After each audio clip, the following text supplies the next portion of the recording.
Good morning, everyone. Time's flying by. I've got 8 o'clock. My reminder just went off. Welcome, welcome. Thank you for joining us for our second annual NABIP Illinois Annual Leadership Conference. This segment has been approved for 2 Illinois CE credits for NABIP members. If you're not a member, not to worry. We'd love you to join today, and you can still get your 2 CE credits, and you'll save $50 off your first year of dues with NABIP using the application that we will be placing in the comment section here soon and during the presentation. So again, we want to make sure everyone is checking in the chat box. Please locate the chat feature in Zoom and make sure you are logging in, checking in, if you will, for the day. We need your NPN number, obviously, for CE tracking. While we do have that information in our files, it's easier for our volunteer auditor, Shannon Jones, to have all that information right in front of her. And of course, it makes it for easier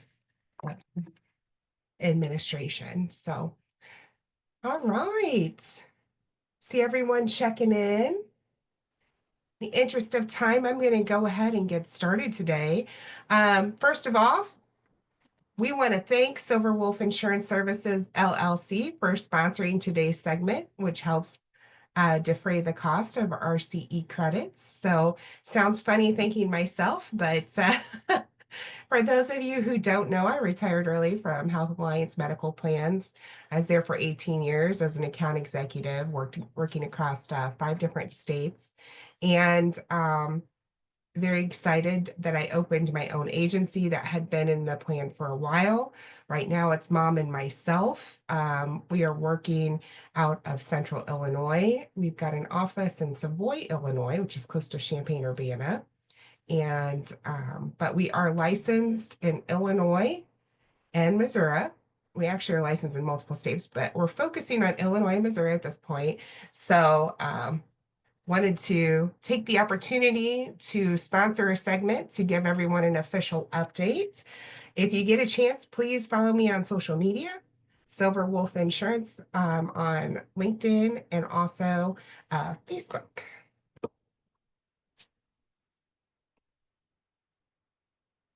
All right, we have a little bit of a change to our agenda today. I did put a PDF of the agenda in the chat feature. Michael Walker had an emergency this morning. We are sending him our best that all is resolved quickly, but we have a great lineup of speakers. We will have no problem filling that segment and providing you with valuable information. So just wanted to give you a quick plug that we had a last minute change. These things happen. Just a little bit of compliance information. To receive the CE credit, you do need to attend the live presentation. You do need to respond to at least 2 poll questions per hour. That's a DOI rule.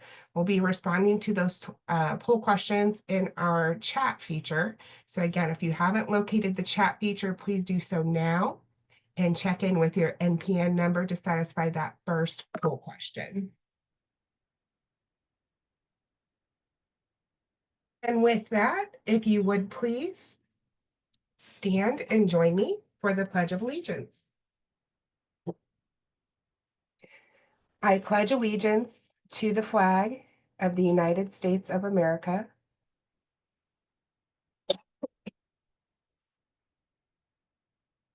and to the republic for which it stands, one nation, under God, indivisible, with liberty and justice for all.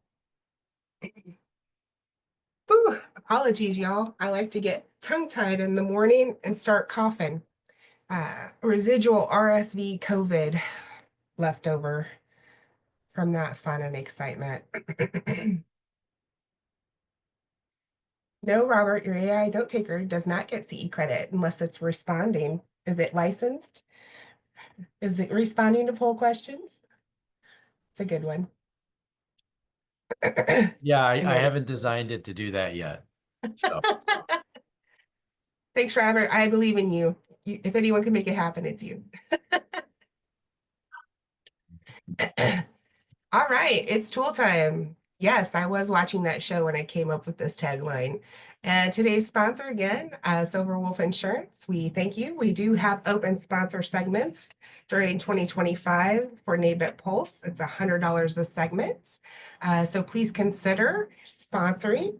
If you're interested, reach out to me, or you can email the board at info@nabipillinois.org. So the tool you can use, I have shared this in the past. I want to reiterate it again and share it again. It's so important right now, is sharing what's on your mind with NABIP. We are an association, a volunteer-run association for the most part. So if you haven't already, please take note. I know it's a strange web address here, this HTTPS NABIP app.app/apps. You'll find multiple apps in the NABIP App Store on that website. The one I want to feature today is Your Voice Matters. We want to hear from you. NABIP wants to hear from you and provide that feedback. What's going well, what's not going well. And of course, we always want to hear a potential solution for the issue. It could be anything from a glitch you're finding on the website. If you're a board member and you're running reports and you find something is lacking or you feel like something's missing, this could be a good way to provide that information. But of course, industry change, where we're seeing a lot of new policy and things that Missy and Evan will be talking about soon. And we want to hear from you. We want to hear about your experiences. We want to hear your suggestions. Everything that is put into this app goes to our national NABIP board. So it goes into a dashboard, if you will, to make sure all items are addressed. And again, I just want to make sure it's so important. I've mentioned this before, but it's so important to have your feedback as NABIP members so that we can continue to improve our advocacy efforts and administrative efforts here at NABIP. All right, with that, I'm going to be turning over slide control to Evan Manning. Welcome to our lobbyist, Evan. How are you this morning? I'm doing good. How are you? Can you hear me okay? Great. Yes. Okay. Do you have control? Yes.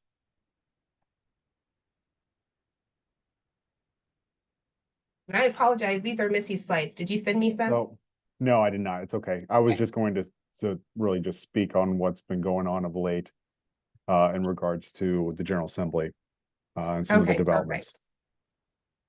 So good morning, all. Evan Manning, the lobbyist for NABIP, Illinois.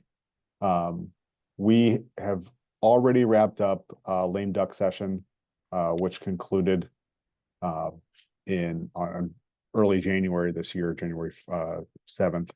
And then the 104th General Assembly was sworn in on January 8th.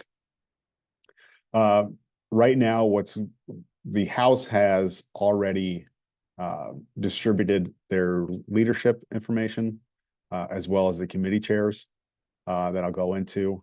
Both chambers for the 104th General Assembly remain under veto-proof majorities for the Democrats. The party makeup remains the same for the new General Assembly. It's 78 Democrats and 40 Republicans in the House, and 40 Democrats and 19 Republicans in the Senate. Senate President Don Harmon was reelected to his fourth term as the Senate President, and Senator John Curran was reelected to his second term as the Republican leader in the Senate. In the Senate, they're welcoming 3 newly elected members, 1 Democrat and 2 Republicans. And then in the House, Speaker Emanuel Chris Welch was reelected to his third term as the Speaker of the House, and Representative Tony McCombie was reelected to his second term as the Republican leader. The House is welcoming 6 new members, 4 Democrats and 2 Republicans. And right now, what is been going on too is, like I said, the leadership for the House has been announced. Let me pull that up real quick. Robin Gable is the majority leader. Cam Buckner is the Speaker pro temp and co-budgeteer. Bob Rita as deputy majority leader.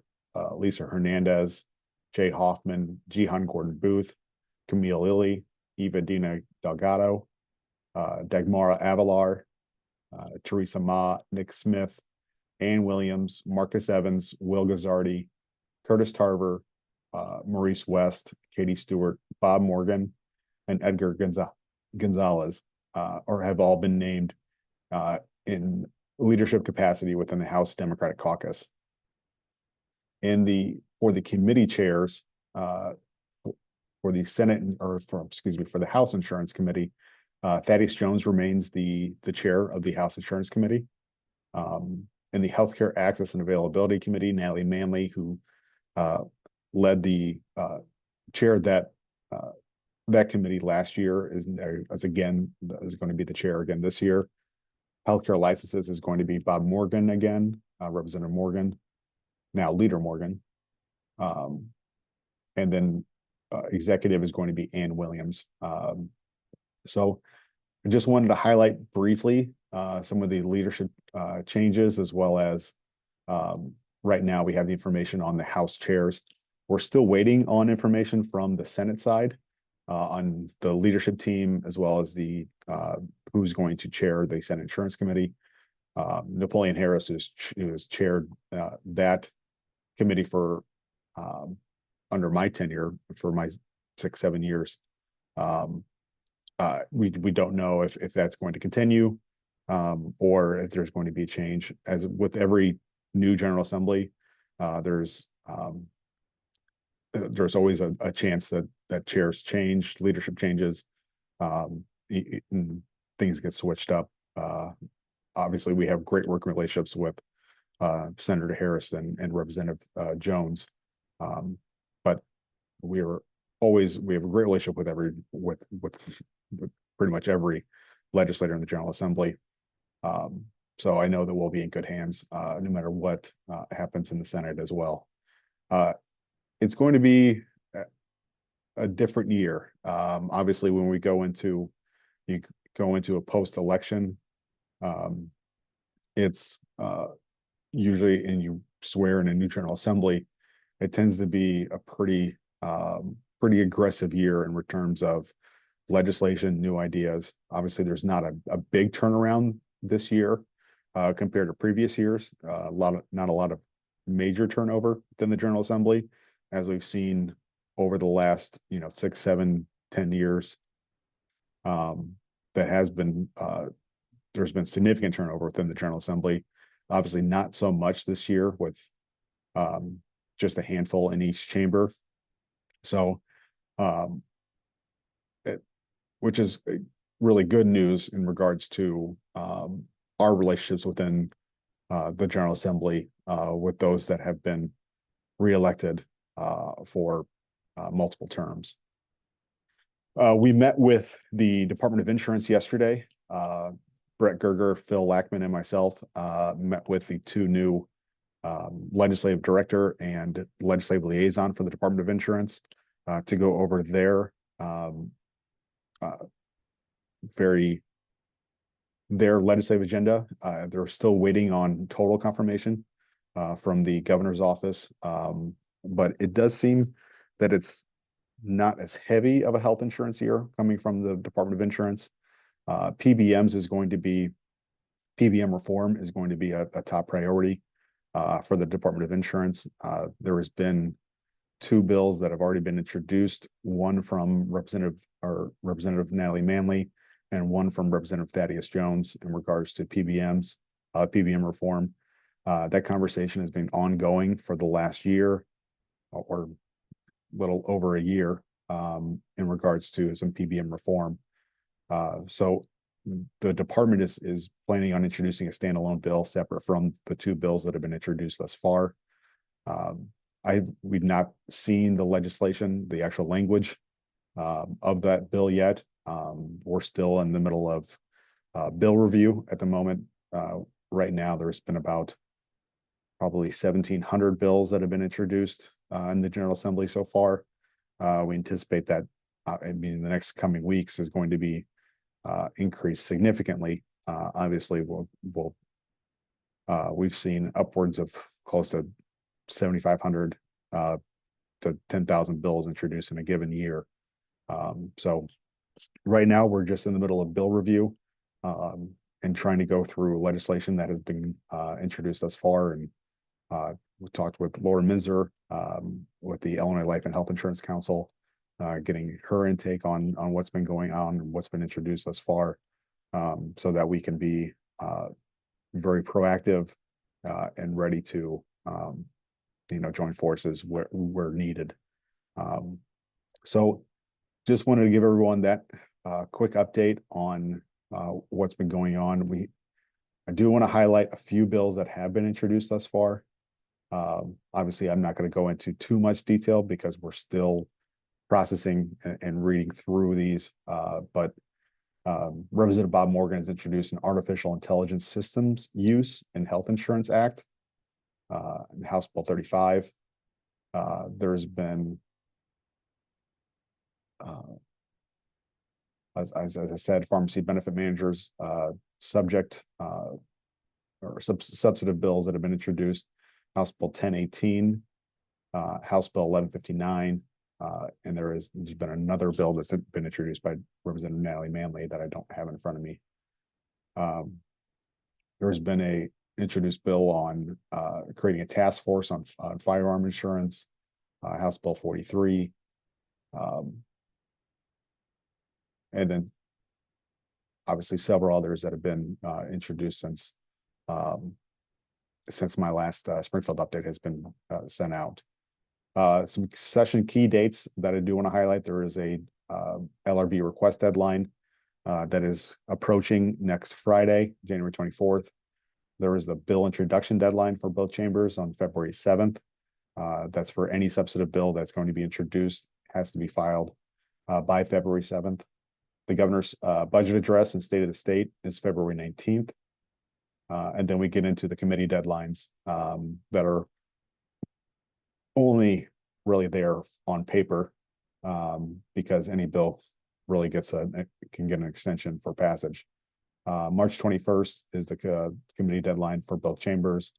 April 11th is the third reading deadline for both chambers. May 9th is the deadline for bills in the opposite chamber, and May 23rd is the deadline for third reading bills in the opposite chamber. So any substantive bills still remaining need to be passed by May 23rd. And as I mentioned, any bill can get obviously an extension or put on to a different vehicle bill or shell bill to be added for immediate consideration as well. So those deadlines are always subject to change, and they're only there for really just on paper to hopefully speed up the process on a lot of legislative bills. So it's going to be a busy year. I think it's going to be very PNC focused in regards to changes that have been coming down from the governor's office as well as the department.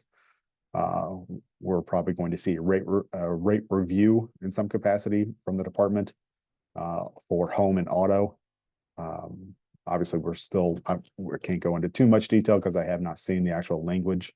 But it does appear that it's going to be something similar to what was passed on the health insurance side a couple of years ago.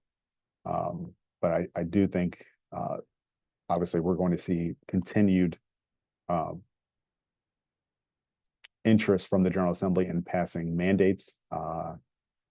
And obviously, everyone knows what our stance is on health insurance mandates as well. So we're just in the middle of making sure that we are on top of every bill that's been introduced in the General Assembly, and having the conversations with legislators before committees really start getting going in February. Any questions? Evan, it's Missy. How are you? Good. How are you, Missy? Good. Could you give us a quick update on where we're at with the state-based exchange language? So I'm glad you brought that up too. I met with Brian Gorman last week. Brian is within the state-based exchange kind of division within the Department of Insurance. He's going to be presenting at our DuPage and Lake events, providing updates on the state-based exchange, and what's the developments and kind of the benchmarks that they have been hitting and what they foresee for the next, you know, essentially the next year, this year, for their rollout. So, in regards to the language itself, I'm a little. What do you mean by that, Missy? I just meant what the latest update is, where we're at with Oh, okay. it. Have we, are we gonna Yeah. start seeing some details yet, or? So that's I met with as I mentioned, Brian last week. We're going to start setting up a monthly call within some of the leadership within NABIP and myself to go over really the next steps. I mentioned trying to do a soft rollout for some, kind of a sandbox for some of our members to go through the state-based exchange system once, they do have that up and kind of running to do to familiarize, the agents and brokers with the new system. Wanting to just be as transparent and work with the department as much as possible in any developments that come from the state-based exchange advisory council, as well as the division within the department. So we are going to start meeting in have monthly meetings starting in February with the department on the state-based exchange, and we'll be very, very involved moving forward in hopefully, a very clean rollout of the state-based exchange. But I mentioned to Brian last week, the Illinois General Assembly has a new website that they were hoping to launch, that's launched, but has been, they were hoping to transition fully from the old website to the new website. And there's been several bugs, several issues within the new website that they have pushed that full implementation and full transition until next year. And I said, we really want to avoid something very, very similar in this regard, something as simple as a General Assembly website versus a more complicated avenue, which is the state-based exchange. And I want to make sure that we have the opportunity to go through, the system and work through any bugs, that agents and brokers might go through. So those are some of the conversations that I'm having with the department. And hopefully we can get that we'll have those monthly meetings start going in February, but really want to get the department on it to where we need time to not only educate members on, this is coming down the pike. There's going to be a new switch, switch is going to be turned on January 1. But we really want to make sure that we're involved in the processes, because there is, obviously we write most of the business. Right. Right. So I look forward to those meetings, and hopefully, like you said, we can get ahead of it and be optimistic for a smooth rollout. Yes, and I'm very optimistic with Brian and Director Winters, who's head of the state-based exchange, because they have been very communicative on between Ken Olson, who's our candidate or our member of the advisory council. They've been working together very closely for this last year, and really want to make. Ken's been fantastic in that capacity, serving the agents and brokers in Illinois on this advisory council. And so and making sure that our voices are heard. So I think that he's laid a great foundation. We've laid a great foundation with the department on being really a resource, an asset to the department on this rollout. So I'm hoping that we can get to a place here in the next few months to where we can start, kind of noodling with the technology itself, and then start doing some more education sessions. Brian has agreed to take part in every. I'm happy to reach out to see if he will attend this next NABIP legislative series as well, because he's been very willing to meet and talk to members and educating members on the developments in the state-based exchange. So I will reach out for next month. That'd be wonderful. Thank you. Yeah. Hey, Evan, this is Sarah. I've been sharing a forecast here, a preview of our events to come. Could you just let everyone know how they can register for the legislative breakfast and or luncheon? Yes. So our DuPage and Lake legislative breakfast and luncheon is next Friday, January 24th. It is at 8 a.m. Well, the registration begins at 7:30. The program begins at 8. And then that's at Arrowhead Country Club in Wheaton, Illinois. You can go to ilbigi.org to register. There's an events tab. Obviously, you don't need to be a member of Big I to sign up, obviously, for NABIP. We have that capacity as well. So Sarah, you should have gotten both of the registration forms. But if you do have Yes. any interest, there is it is $40. Just see what's the cost. It's $40 to attend both the breakfast and the lunch. That covers the cost of food as well as the CE, where we are approved for, I believe, up to 3 hours of continuing education for both of the events. And we're going to hear from local legislators from those areas. I've actually invited every legislator in the General Assembly to attend, but most of them we will hear from most of the people that are within the districts or close to DuPage and Lake. So it's a great event to get to know some of your local legislators or legislators in general. Excuse me.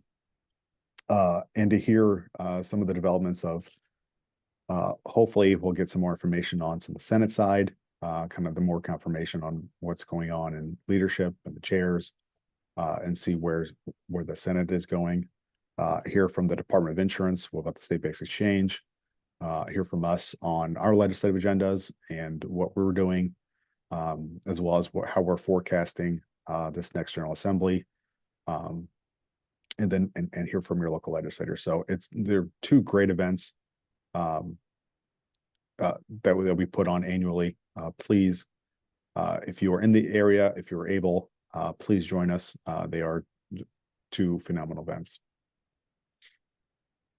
Thanks, Evan. Yes, I did put reminders on our nabipillinois.org calendar. So your flyers are saved out there in our events. But I think for a lot of people, it might be easier to go to the Big Eyes website and just register online. But either way, we'd love to see you at the breakfast and lunch, weather permitting. I'll be headed up to Chicago area to attend. Again, weather permitting. I don't like to count my chickens before they're hatched this time of year, right? I get that.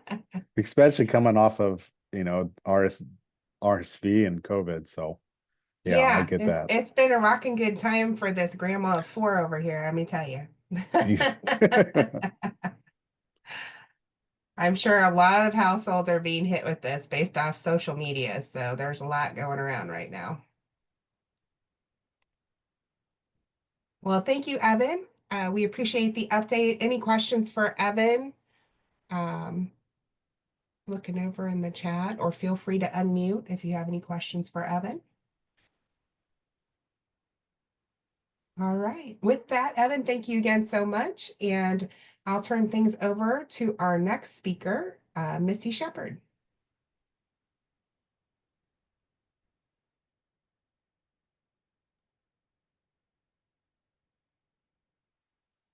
Well, good morning, everybody. I do think, Sarah, you've got my slides, right? I do. And for some reason, my button disappeared for letting you share those. I think I'm jinxed Oh, that way. user error.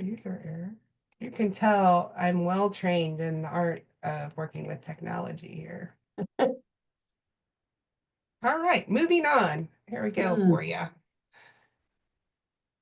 There we go. All right, I threw a few quick slides together for this morning's visit.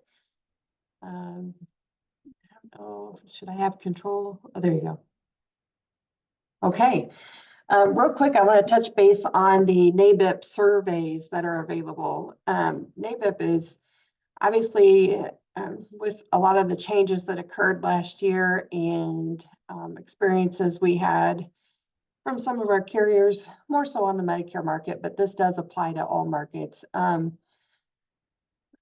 is looking for testimonials, not just from agents and brokers. As you can see there is a survey for just agents and brokers, but from your Medicare beneficiaries as well, your clients. We all know how thankful they are when we're sitting face to face with them. If you can encourage some of those folks to reach out and let NABIP know as well of the service and how appreciative they are of what we do for them. NABIP is gathering that information as we continue to prove our value, right? It just sounds like something that we've done for so many years, but has become at the forefront of late. So proving our value and expertise in this industry is what we're looking for. And then we also have marketplace and individual. So you've got 4 surveys total, depending on what market you serve, Medicare versus individual. And then some of your marketplace enrollee testimonials also. That's wonderful. Robert Treader just posted in the chat 7,600. Did I get that right, or did I transpose numbers? 7,600 testimonials received so far. 6,700. 67. See, I transposed the numbers. Thank you. 6,700, still an awesome number of testimonials, and I can't wait to see what we're able to accomplish with all of those voices. So if you haven't yet, please go out, check out these surveys, and see if you can't have some of your clients participate as well. Oh, looks like the AI note takers signing out. Okay, my first slide here is on employer reporting. Mid to late December, President Biden signed both acts into law for the 2024 reporting year. So it is law now, and it's effective and can be used for this year's 1095 filing season. Employers are no longer required to provide the 1095 B or C to the employees as long as the employees are provided notice that one's available upon request. This relief awaits further guidance from the Department of Treasury. So that last sentence there, we don't have any guidance on what the notice needs to say, how it can be supplied, so on and so forth. So for that reason, what I'm hearing from some of our vendors is that they probably will not act on the relief provided this year. They've already planned for doing these 1095 Bs and Cs and getting them out to employees by the 1st of March. So it's kind of sounds like it's a little too late kind of for this year. But it is available. Forms 1094 and 1095 are still required, obviously. And those need to be submitted electronically to the IRS by March 31st. The other act here lifted the requirement for a social security number or tax ID number. The employee's full name and date of birth are needed instead. Gives ALEs at least 90 days to respond to a letter from the Treasury Department, your 226J letters. It's applicable to the calendar year 2024. So if you have a 226J letter, please check the response time on prior years. If you have one from 2021 or 22, for example, you may still see the 30-day response time on those. And then also implements a 6-year look back for prior compliance. Okay, next item, HHS Notice of Benefit and Payment Parameters 2026. This just came out this week and it's effective yesterday for the 2026 plan year. We're looking to reduce unauthorized changes to coverage. The rule expands CMS's authority to immediately suspend an agent or broker's ability to transact information with the marketplace. There are several points here that I'll go through. For the 2026 benefit year, CMS is finalizing a federally facilitated marketplace user fee rate of 2.5% of monthly premiums. State-based marketplace on the federal platform user fee rate of 2% of monthly premiums. Those user fees are based on utilization, and I will bring up that we are all looking for, are we going to have expanded tax credits next year or not? We know that those sunset the end of 2025. These rates that are 2.5 and 2% can come in just a little bit lower if those tax credits are extended. But that's tabled for now. On top of that, as we just had some discussion about state-based exchange, we will be a fully state-based marketplace next year. I believe that's the plan. So what our user fees are going to be, I'm not sure. But as we discussed with Evan, we'll start having these monthly meetings and hopefully more of those details become available. CMS on behalf of HHS will be responsible for operating risk adjustment in every state and the District of Columbia for the 2026 benefit year. A few more small points here. Cost sharing reduction loading. There's some language out there about higher premiums on the silver level plans and how the subsidies would also be expanded there on those silver levels. Changes to the MLR to support underserved communities. Also advancing health equity and mitigating health disparities. And I've noted my source there. This was an article that was published on the 14th and it was shared via the AHIP Smart Brief. If you get those in your emails, that came out yesterday. There's also a similar article that was posted in the NABIP news brief yesterday as well. Okay, next slide. FTC staff sends warning letters to healthcare plan marketers and lead generators. So warning letters are being sent to 21 companies that generate or market sales leads. They're putting these companies on notice. The letters did not directly accuse of wrongdoing, rather they are presenting a list of what the FTC is watching for.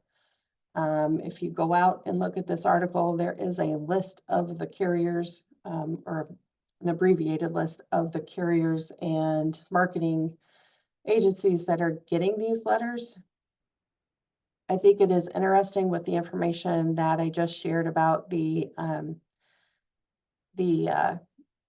benefit and payment parameters. Very first bullet point there was about shutting off communication between agents and brokers and the marketplace. And then the very next day, here's the article from FTC sending out these letters. So I'm making that connection on my own, but we can put the pieces together. Misrepresent the benefits included in a healthcare plan, including any insurance benefits. These are the things that they're watching for. They're misrepresenting that a healthcare plan is a major or comprehensive medical health insurance or the equivalent of such health insurance. Misrepresenting the costs of a healthcare plan and falsely claim that consumers who enroll in a healthcare plan will receive free offers, cash rewards, rebates, and other incentives. And I have noted my source there at the bottom. Again, that was published on December 10th. Okay. All right. So obviously on the federal side, not a whole lot going on just yet. Maybe next week we will have some pretty exciting updates, I'm sure, in the future. I'm not sure what happened to the slides there, but make sure that you are checking out your NABIP notifications and newsletters. The newsletter news brief comes out daily. You have your state updates, your Friday updates in the podcast. All good information there. And finally, I'd like to give a plug for the NABIP PAC, the Political Action Committee. Trying to make me dizzy now, Sarah. As I'm headed out to CapCon in February, Sarah, I believe, is attending as well, and Blair Gamble, president of Heart of Illinois, as well as some folks from Suburban. Looks like we're going to have a good delegation out there, and we are getting our ducks in a row to be out there. I would encourage everyone to make a contribution to PAC. Check if you've been on automated bank draft or anything like that, make sure that it's still occurring and your debit card hasn't expired or what have you. In the meantime, this is a very important part of NABIP, and they really do put our best interests forward. So please reach out to me if you have any questions. Are there any questions on the information I provided today? And thank you, Missy, for the great plug. We have Mike Embry that will be talking a little bit more about PAC for us today and diving in. So those of you that aren't familiar with NABIP PAC, or you're not familiar with PACs in general, Mike will be exploring that and sharing information with us today. So if you have any questions for Missy, please do put those in the chat box, or again, you can feel free to reach out to her directly. And Robert, I can send you my slides if you'd like those, or Sarah can share the slides from the whole meeting today. Thank you, everybody. Thank you so much, Missy, for another wonderful update. We now are at our poll question number 2. So everyone, please locate the chat feature. Poll question number 2 is, have you emailed your bingo card or posted your bingo card on social media yet? So for those of you that read the newsletters we put together, we have a 38% open rate. So I know some of you are opening and at least looking at the email that goes out with our newsletter. We had a challenge in December, and that's been extended to 9:45 a.m. this morning, Central Time, to coincide with this event. So this is just a little bit of mingle and jingle. In the chat box, I do have the bingo card posted up at the top, close to when everyone was checking in. So all we're asking for you is to check and see if you've earned a bingo, and you can snap a pic and send your completed bingo card to info@nabipillinois.org. You can post and tag NABIP Illinois on social media, or you can now put it in the chat box here too. And I'll be checking behind the scenes And again, that submission is good until 9:45 a.m. today. So again, poll question 2, please put yes or no in the chat. Have you emailed your bingo card or posted your bingo card on social media yet? We have some fabulous prizes for you today. We have some NABIP tumblers.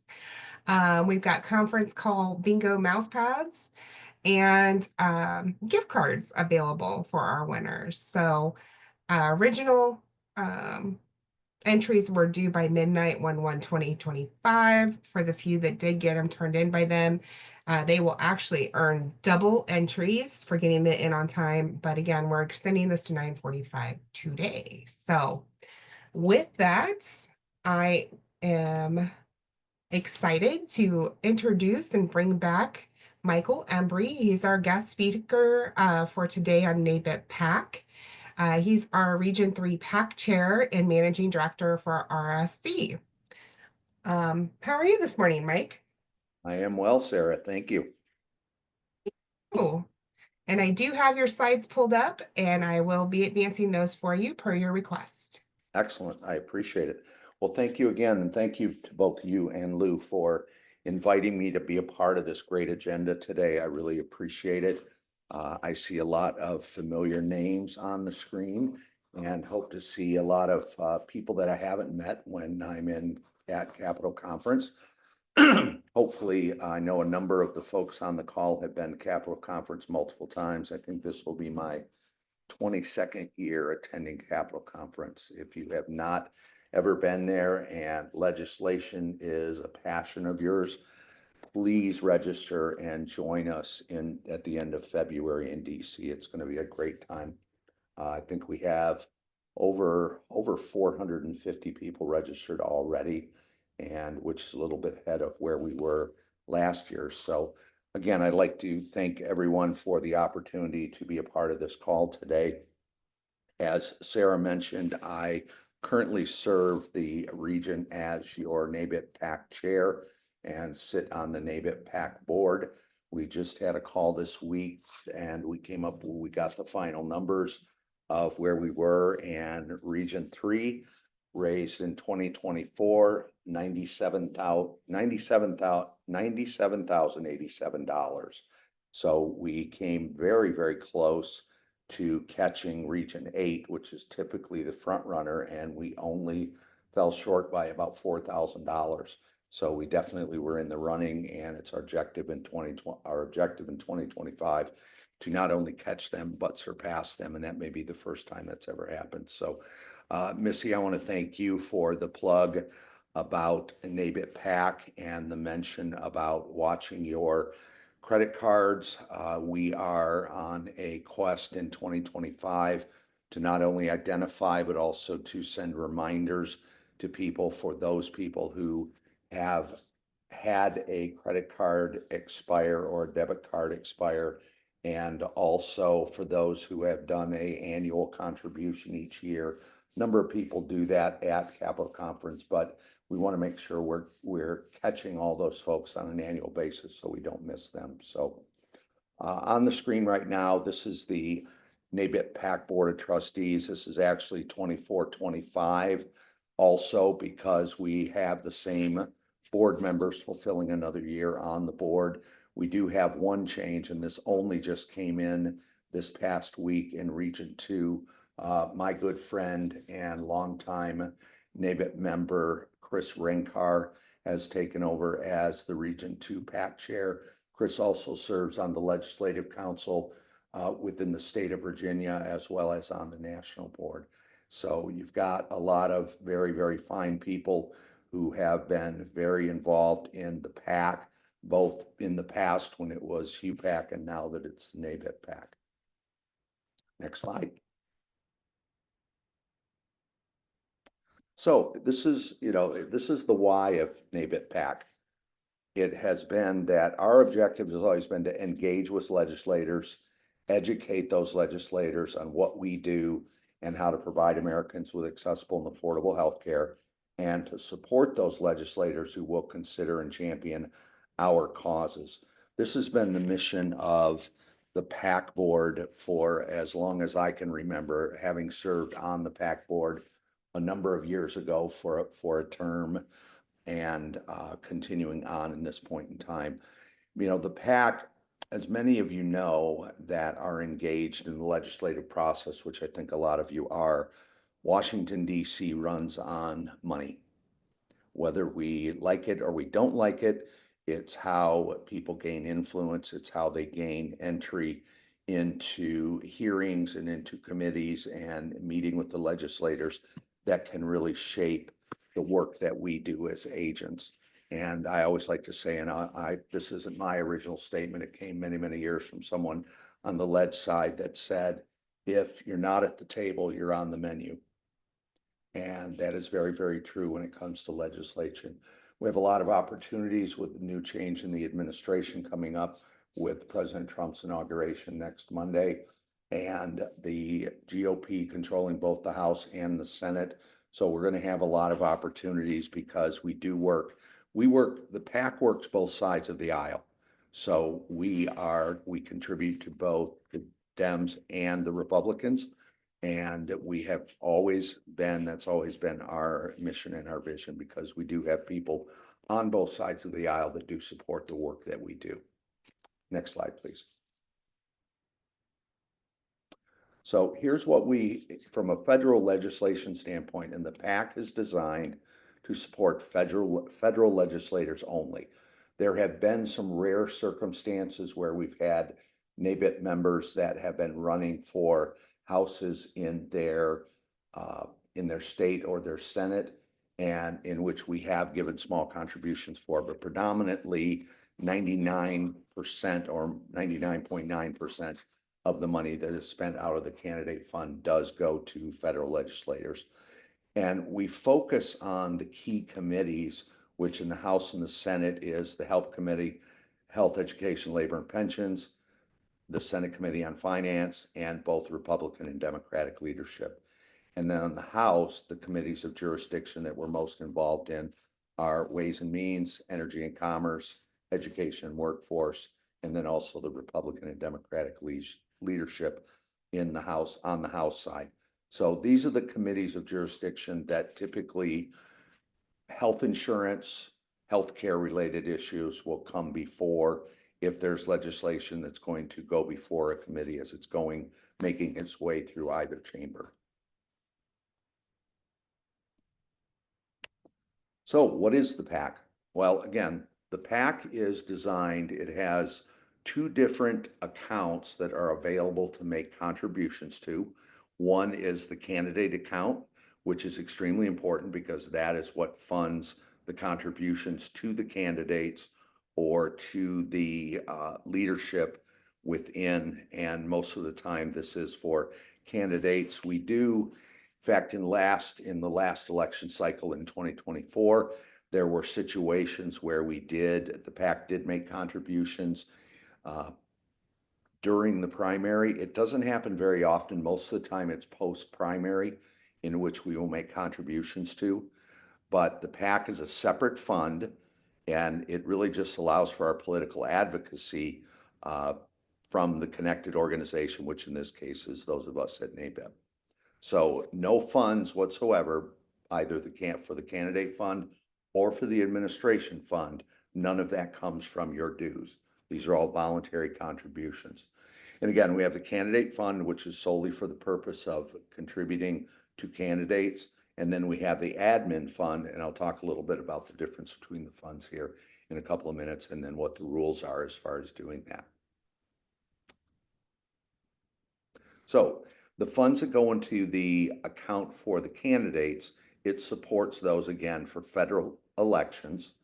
The PAC is limited to a contribution to a candidate in a primary of $5,000, a general of $5,000, for a total of $10,000. And again, as I mentioned, sometimes we are making pre-general election contributions during the primary, but the majority of them are typically done during the post-primary, especially if it's a very hotly contested primary election. Any active member in NABIP and or their spouse can make a contribution, as well as NABIP staff. Now, for the candidate fund, the general public, businesses, or your clients, vendors, et cetera, cannot contribute. However, we have a way for them to contribute, which we'll talk about in just a moment. And again, a person for the candidate fund can contribute up to $5,000 per individual per year. And again, these are not regulations that NABIP has set. These are set by the Federal Elections Committee, or the FEC.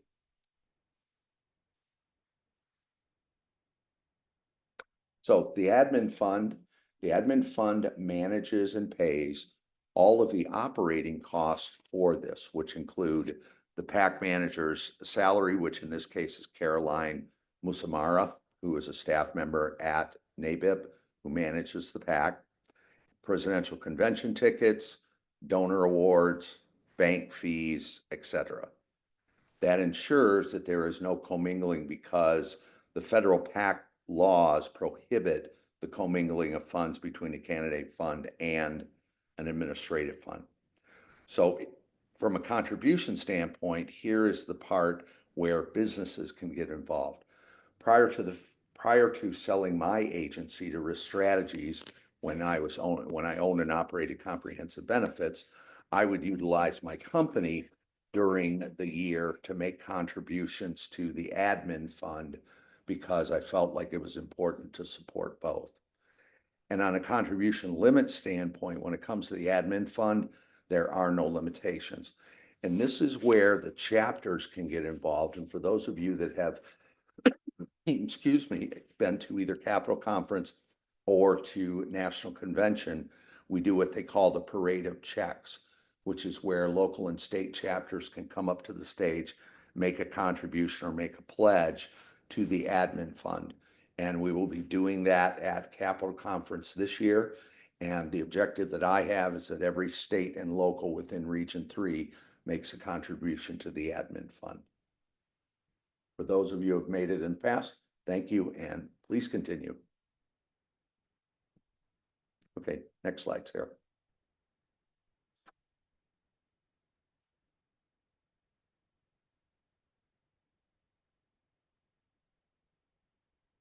Eric, can you hear me? Apologies, one moment. My computer's frozen. Uh-oh.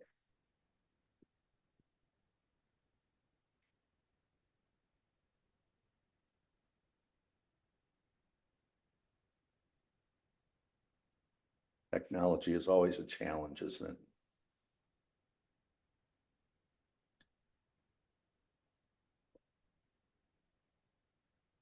Okay, here we go. So here are some of the do's and don'ts as far as contributions. When you do make a contribution, they need to know your name, your address, your employer, and your occupation. For some of you who have given to individual candidates or to PACs outside of NABIP, this is very standard information. You'll recognize this as to what can be done. On the don't side, the one thing the PAC doesn't do is that you cannot designate a specific candidate to go with your PAC contribution. If you're going to do that, you'd want to do that to the individual candidate themselves. And then there's some other things that, and this is where some people get kind of tripped up occasionally, especially for those that are not familiar with a PAC or not familiar with campaign fundraising. That is when you are in a discussion with a member of Congress in their office or during congressional activity, or with corresponding with the member of Congress or their staff while using an email or phone number provided by the member of Congress's official office. So that's something. We do have a congressional reception for those of you who have been to Capitol Conference and have joined us at the congressional reception. That is typically what happens, is there will be PAC checks that have been issued by the PAC to distribute at those meetings. Or it's always, in my opinion, and I've held this opinion for quite some time, it's always a better opportunity if you can present a PAC check, like at a local fundraiser or something of that nature. I've had the opportunity to present PAC checks over the years to a number of candidates who have been running in Michigan. When I was RVP for Region 3, I had an opportunity to join some chapters that gave PAC checks during campaigns within either the state or local that I might have been visiting at that time. But you do have to be very careful when you're in any of these particular settings not to be discussing campaign fundraising or checks from the PAC or things of that nature. So, next slide. So with the strategy that we have with the PAC, again, it's designed predominantly to work with candidates and or existing members of Congress. So we want to ensure that we get continued representation at the table. As I mentioned earlier, if you're not at the table, you're on the menu. We want to educate any new lawmakers, and we have a slew of new lawmakers that come in every cycle. We want to educate them about the functions that we provide and what it is we do as members of NABIP, and then allocate support to it where it's most needed. Because the objective, we are $1 million PAC, which does get us recognition in Washington, D.C. I don't remember where we rank on the healthcare related PACs, but we're not up, in the areas of like where pharma is or any of those. But we are $1 million PAC, and we have been for a number of years. And that is extremely important because a lot of times legislators, when they're looking to have meetings with people, they want to know how much has been contributed by the organization. Is there a PAC? How much money do they have in the PAC? And then our efforts to raise awareness and offer insights so that people will have a better understanding, members of Congress, of what our industry's significance is, and then highlight the positive impact. That is probably one of the singular most important things that we do when we're at Capitol Conference, is spending time with our legislators, whether they've been around for a while or they're brand new, as to what it is we do as members of NABIP, so that they have a better understanding. There have been some challenges in the last couple of years when we went through the name change, but I think, in fact, when I was in DC last year, we've gotten beyond a lot of that, because a lot of people still see us as members of NAHU, but we are now NABIP. Next slide. So what we want to do is, as I mentioned earlier, we are a bipartisan PAC. So we are supporting members of both sides of the aisle. And the PAC is really very essential to the government affairs team. For those of you who know Michael and know Max and the other members of the government affairs team, it's extremely important that we have this PAC, because as they spend time, especially during a election cycle, excuse me, which we know with the House, the election cycle is never ending, because with the 2-year terms, they get elected and they're immediately in campaign mode for the next 2-year cycle. So it gives us an opportunity to stay in front of them. And again, it's about getting ourselves in the door, getting ourselves at the table, getting our things that are most important to us into the forefront so that people recognize. I can remember probably my first 5 years of going to CapCon. We spent an awful lot of time telling people who we were and what we did. For those of you who have been around for a while, we don't really have to do that much anymore with most people. NABIP, prior to NAHU, has developed a very good reputation on the Hill. So we don't have to spend as much time with that. So we can talk about solutions and what our critical and our crucial issues are. Next slide. Why should you contribute? Well, and I've had a lot of not only my own personal mixed feelings, but also other members that have talked to me over the years. People have concerns, why are we giving to both sides of the aisle? Well, because NABIP as a whole is a bipartisan organization. We have a lot of membership that are on the Democratic side of the aisle, and we have a lot of membership that are on the Republican side of the aisle. So again, it's very important that we maintain that bipartisanship.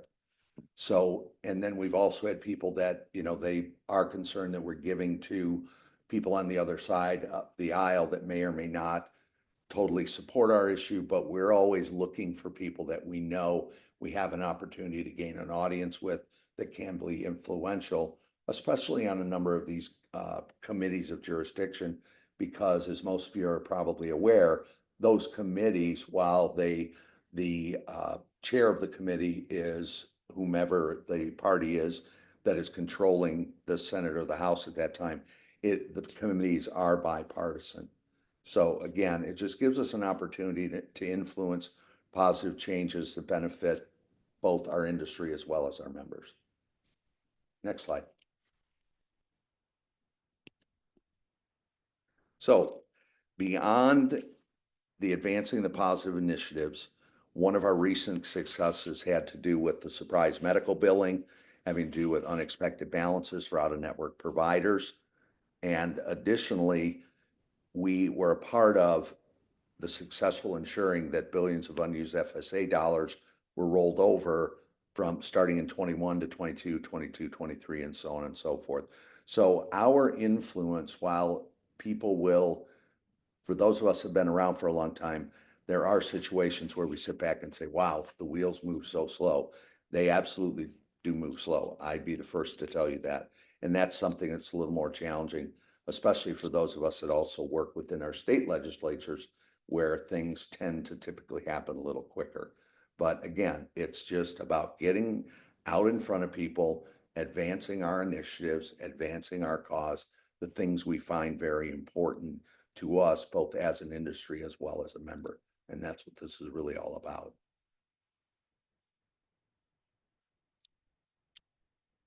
Provide you a valuable opportunity. Again, whether people like it or don't like it, again, as I said earlier, Washington, D.C. runs on money.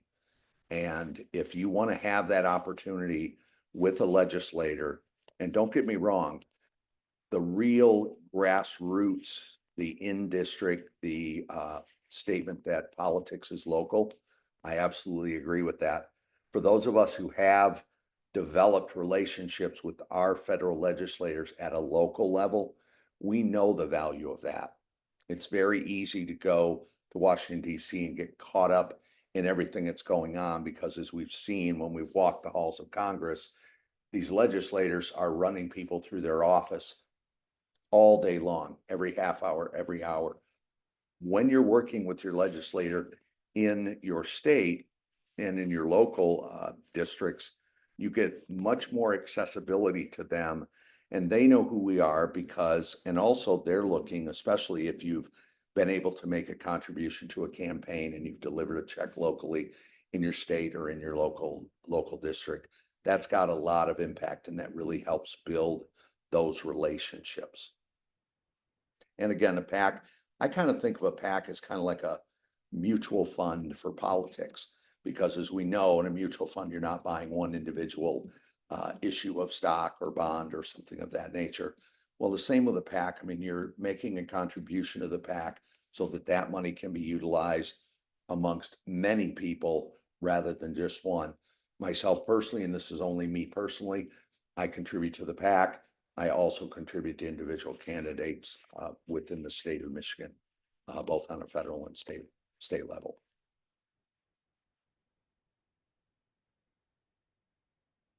Let's see, we've already seen this one. Here we go. Okay, so to wrap it up, here is Caroline Musamara's contact information. You can reach out to her via phone, via email, via text. She is available. We work as a PAC board. We work very closely with her. She is our go-to person for projects and things of that nature. But she certainly, you can reach out to her. It's usually easier if you've got something that is pressing from the PAC standpoint to either go to your state PAC chair, or you can certainly call me and we can get information if perhaps you're not. One thing I can tell you right now is Caroline is, other than the vice chair of the Ledge Council who runs CapCon, Caroline's responsibility is helping to run CapCon this year. So she's very, very backed up. In fact, we had to move our PAC board meeting from Monday to Tuesday of this week because of pressing matters that she had with getting CapCon going. So, and then the last slide, Sarah, was my contact information. If you could bring that back up so everyone can see that, please.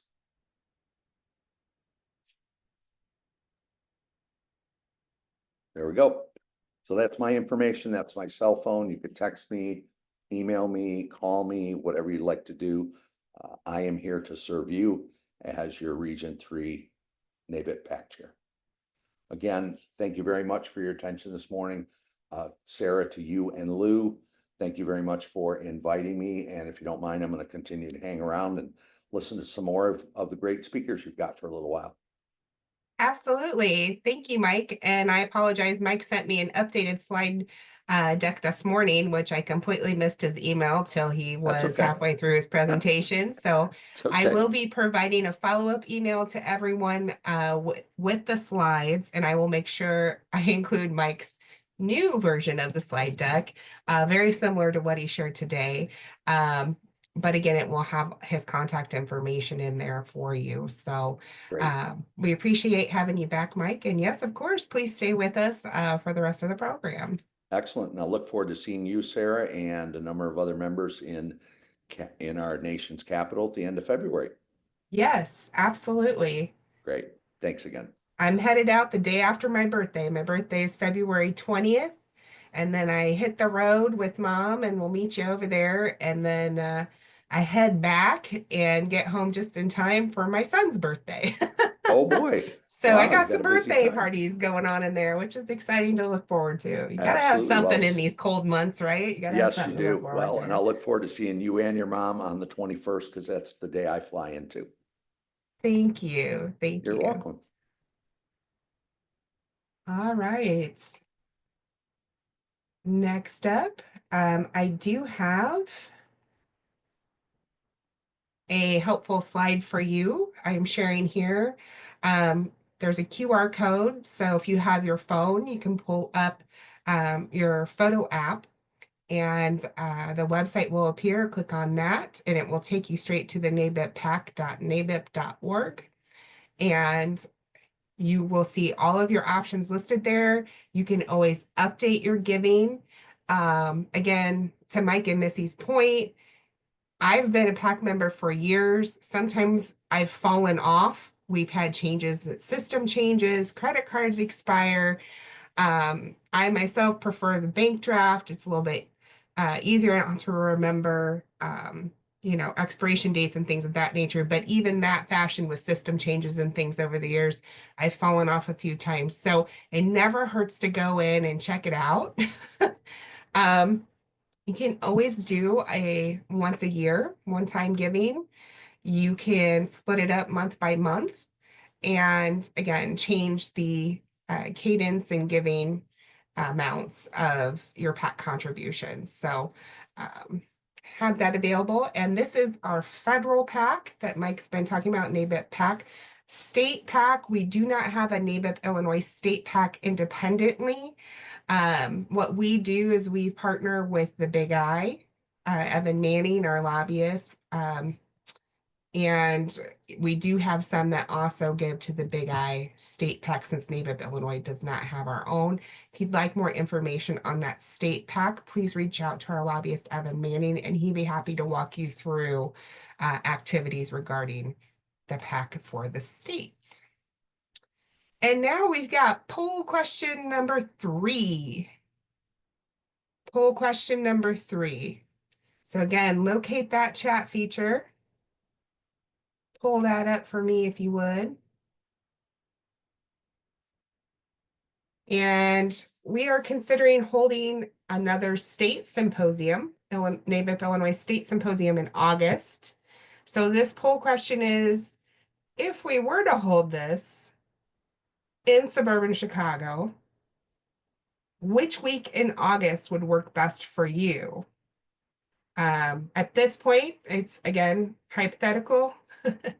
We would plan to have this as a hybrid meeting, meaning, you can come in person. Obviously, we love that, but we also realize Illinois is a huge state, and it's just not feasible for everyone to be away that long for those who live further downstate. So we are planning to have a virtual option if we move forward with this in August. I myself have 3 grown kids and 4 grandkids, and I know school schedules, some people have year-round schools, other people have regular year schools. August has been based on board feedback from both state and local board feedback. Has been the month that was selected to look at doing this state symposium. So really timing wise, just looking to see what would work best for you and your schedule. So we'll give everyone just a minute to put that in the chat feature. Again, this is for CE credit.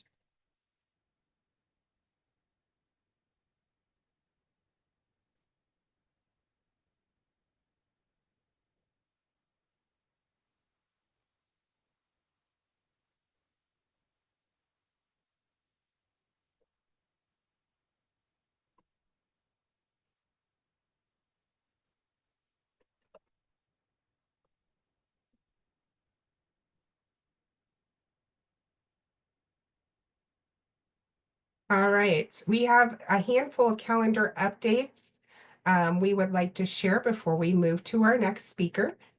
Bear with me just a moment while I pull this up. Do we have Holly Monger on the line that can unmute? I'm here. Hi, Holly. Would you like to share a little bit about the upcoming schedule for NABIP Suburban Chicago? Sure. We have an in-person or virtual meeting on February 12th, which is Tim Stewart, the Coach Papa. We don't have a meeting in March. In April, we have a virtual only meeting. A young woman that's going to give us information about HR and small businesses. And then in May, we have our expo on May 7th. Contact me, or you can send an email to the chapter if you have any questions. And thankfully, Sarah has been publishing a lot of information about our expo. So thank you very much, Sarah. Absolutely. Looking forward to attending again, weather permitting. So very excited. Hopefully by May we'll be all ironed out there. Do we have Blair Gamble or Deanna McCafferty available to talk about NABIP part of Illinois?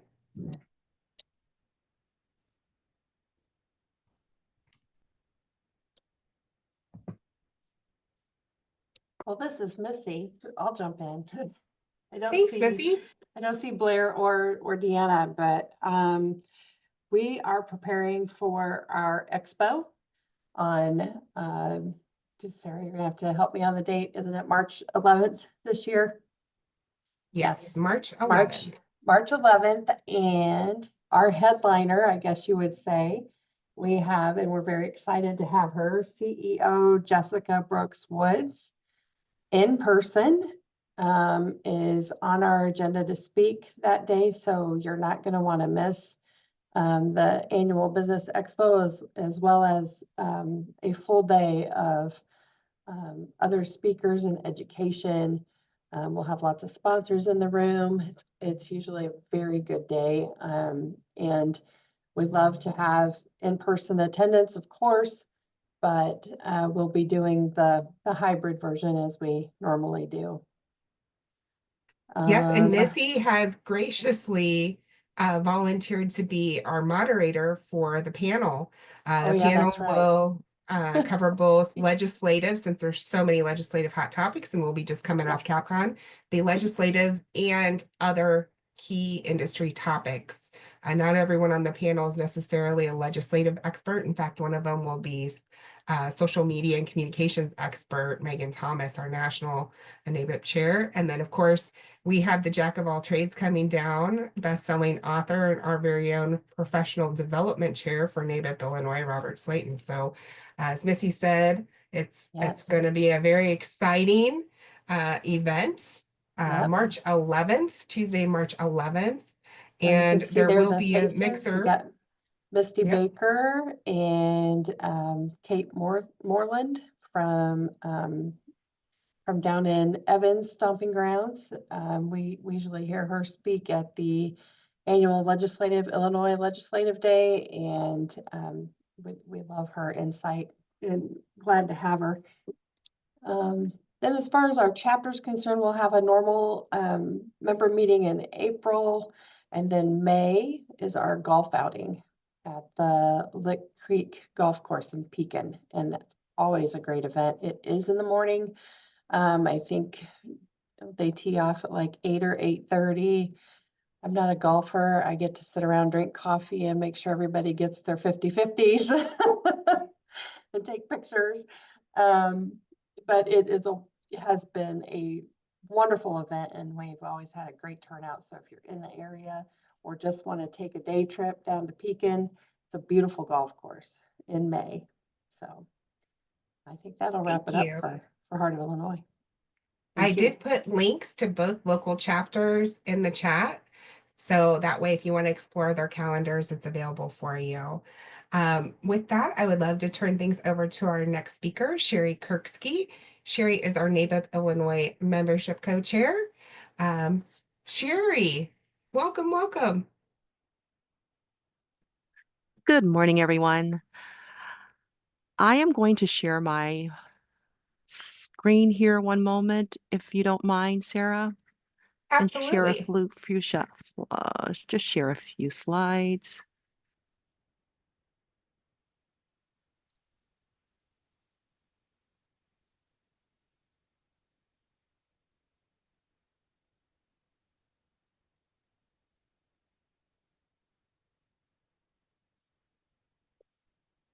It should be coming through shortly. Yes, we can see you. Perfect. Perfect. I can't even tell on my end. You can see my screen? I can, yes. Okay, The perfect. value of NABIP membership. Perfect. Okay, as I mentioned, I'm Sherry Kirksey, and I am the Illinois co-chair. I'm just going to speak just for a few minutes and give some high-level overview about the value of a NABIP membership. And bear with me, I do use AT&T, which works really well unless the wind is blowing, the sun is shining, or it's raining or snowing. So I am having a few challenges over here, but this should work out shortly. It's not wanting to pull this up on my end, so hang on, bear with me. No problem. Hey, and while Sherry's working on that, I don't know if you guys caught it earlier when you first jumped on, but on our opening screen, we do have a deal for you guys today. If you are not currently a NABIP member, why not? Let's get you joined. You got $50 off your first year of dues when you use our special event application. Bob Treader, who we'll be introducing shortly, over at NABIP, was graciously able to put together for us so we can share with you. We do have that available. Again, if you'll scroll up in the chat box. Let me see if I can put a fresh one out there for you as well, so that way you don't have to dig for it. So whether it's yourself, you have someone in your office that's been thinking about joining, maybe on with us today, be sure you share this opportunity with them. There's never been a better time to join, and we need you by our side. There is a lot going on.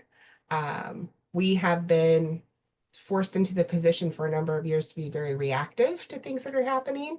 NABIP is working towards being more proactive on many fronts, as we have for years now. So, but we need your stories. We need you to help us fill out the surveys, share the client surveys with your clients. Again, as Bob Treader shared in the chat earlier, 10,000 is what our goal is for Capitol Conference. We will be seeing feedback divided up by states. So please make sure we have plenty of Illinois feedback from your clients. All right, and I'm ready. Yay, success. All right.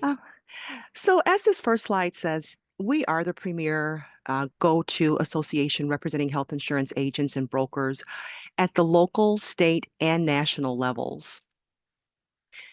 So the question is, why NABIP? And really, the reason why is that we represent more than 100,000 licensed insurance professionals, brokers, GAs, consultants, and benefit professionals throughout more than 200 chapters nationwide. And as the health insurance benefits landscape changes, NABIP continues to evolve as well. What do we do?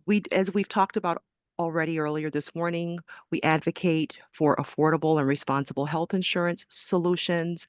I think one of the best quotes of the day is, "If you're not at the table, you're on the menu." So it's important to have that voice as well, and that's what we're able to provide.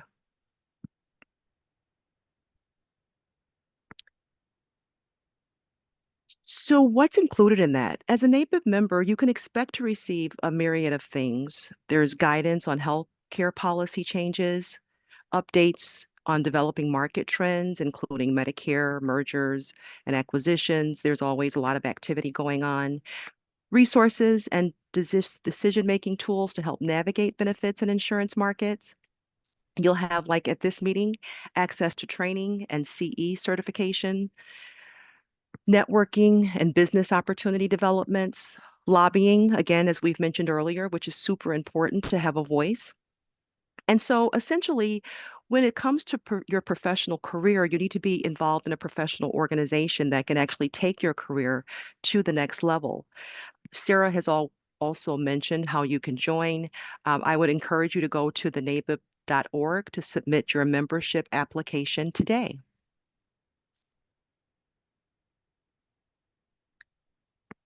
NABIP is getting social.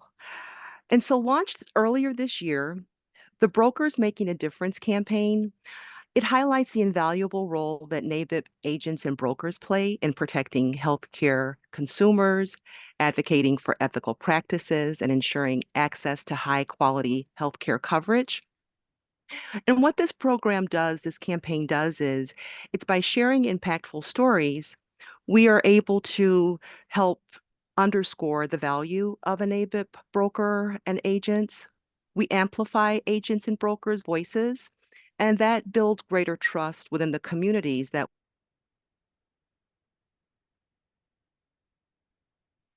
Sherry, you're on mute. just the way my husband likes it. So We're back. why does it matter? Why it matters is that through this campaign, we're able to showcase the integrity, the professionalism, and the advocacy of NABIP brokers to bring to our healthcare systems. We encourage all NABIP members to participate by sharing these posts on social media platforms, tagging NABIP, and using the campaign hashtags. It really takes a village. So the more you can get involved by liking the post, sharing those posts, and just raising awareness is very helpful.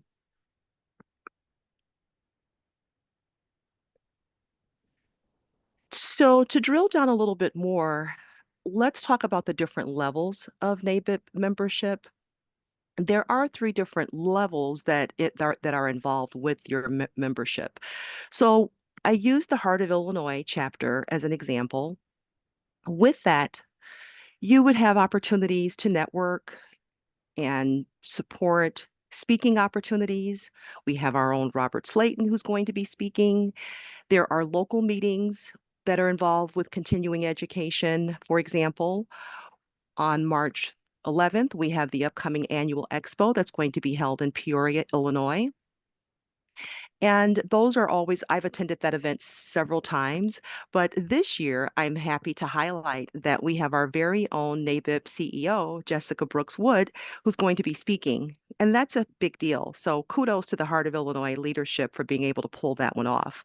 I certainly encourage you, if you are local, to attend that meeting.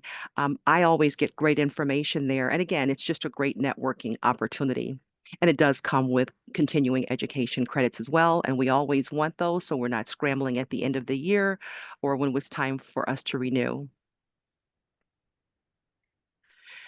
Next, at the state level, we have recognition for outstanding achievement in administrative, sales, and volunteerism, updates on legislative issues affecting the membership as well as the industry. We've talked about some upcoming events. Holly just mentioned some upcoming events at the Illinois level. Today is we're having our annual leadership conference, but then these are some upcoming dates as well for the Illinois chapter. And finally, at the national level, there's a lot going on at the national level. We've talked about that some today, but there's professional development, there's designations you can go on there and get certified for. Again, continuing education, online learning. Members can go in there, access a ton of resources. There's so much information on the website. Honestly, I would say reach out to your leadership if you can't navigate it all, because there's a plethora of information out there. And sometimes you even miss information. I've been out on the website many times and I've still missed areas. So there's a ton of resources. So I encourage you to go out there and just spend some time just checking it out and seeing what's of value to you. There's networking, professional conferences, chapter memberships, and again, as I've mentioned and as we've mentioned, the advocacy, which is super important. The public policy and the way that NABIP is actually able to go out there and advocate on behalf of brokers and agents is invaluable. Because if it were just us as an individual, we really don't have a voice, but together, collectively, we can get the attention of Congress and local and state legislators. And that's basically it. Thank you so much for your time today. Thank you, Sherry. We appreciate you sharing this information with us. For those of you that are not aware, Sherry is our welcome wagon for new members at the NABIP Illinois level. So we appreciate your volunteerism, your knowledge, your expertise, and she does a fabulous job of connecting people with the national, state, and their local chapter. So thank you again, Sherry. You're welcome. And Sherry, it looks like we're getting requests for your slide deck as well. Happy to share. Thank you so much. All right. Well, without further ado, I am excited to share and introduce Bob Tretter from NABIP National, and he will be providing us with insights on the servant leader, leadership by example. Please give me a moment. I'm going to pull his slides up here.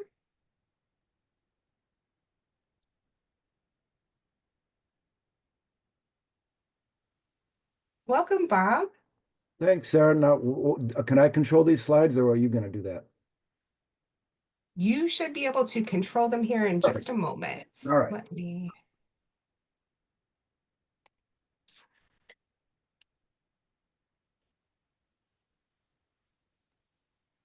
You should have a notification and you click to accept. Okay, where would that notification be? That's a good question. Missy, where's the notification show up at when I give you slide control? Or I can bring up mine to the slide the same. Yes, that works as well, if that's Okay, easier. let me do that. I will do that. Let me share the screen and I will do that. Oh, here it is. Replace current, someone else is sharing. Replace current share. Okay, I'll do that. All right. All right, here we go. Perfect. We can see All your right, we screen. can see it. Okay, so we're gonna talk, by the way, let's get this thing going here from the beginning. Okay, there we go. Perfect. Great to be with everybody, my friends from Illinois. I'm going to talk a little bit about the servant leader. And by the way, we a few minutes ago we were addressed by somebody who I consider to be an outstanding servant leader, in Mike Embry. So it's an honor to be on the same call with Mike. Servant leadership has been around for a while. Many years ago, James Hunter wrote a book called The Servant, and then Ken Blanchard wrote a book called The Servant Leader. So we're going to talk about that. But before we do that, I wanted to show you how things used to work. The old days, right? When you had a problem, was it working? Well, yes, don't mess with it. And there's no problem. Is it not working? Did you mess with it? Yeah, you did? Well, you're an idiot. Does anybody else know? No, they don't. Well, then hide it, no problem. But does anybody else know if they do? Well, you're screwed. Now, did you mess with it? You didn't? Will it blow up in your hands? No. Look the other way, you have no problem. But will it blow up in your hands? Yes, you're screwed. But can you blame it on someone else? No. Well, now you're really screwed. But if you can, then there's no problem. That's the way leadership used to work, I think. In fact, sadly enough, I think some people still lead that way, but that's not the way it works. First thing we need to do is define what leadership is. Leadership is a skill of influencing people to work enthusiastically toward goals identified as being for the common good. So we're talking about building influence. And again, that's available to everybody, but it requires a real extension of yourself. It requires an effort to build influence with people. But that's what good leaders do. Now, there's a huge difference between power and authority, and you need to know this because we've seen examples of both. Power is the ability to force or coerce someone to do your will, even if they wouldn't normally do it because of your position or your might. Now, power can be bought, it can be sold, it can be taken away. The problem is that, people can be put in positions of power. And we've seen examples of people who got put in positions of power that shouldn't have been in positions of power. Sometimes we make the expression, the power went to their head or things like that. But power is not leadership. Leadership is built more on authority, which is a skill of getting people to willingly do your will because of your influence. It can't be bought, it can't be sold, it can't be given, it can't be taken away. It's about who you are as a person. And that's what we're going to talk a little bit about today is authority. And knowing a good leader knows when to use their authority. Okay, there's top 10 qualities that a good leader should possess. You might all get the first one.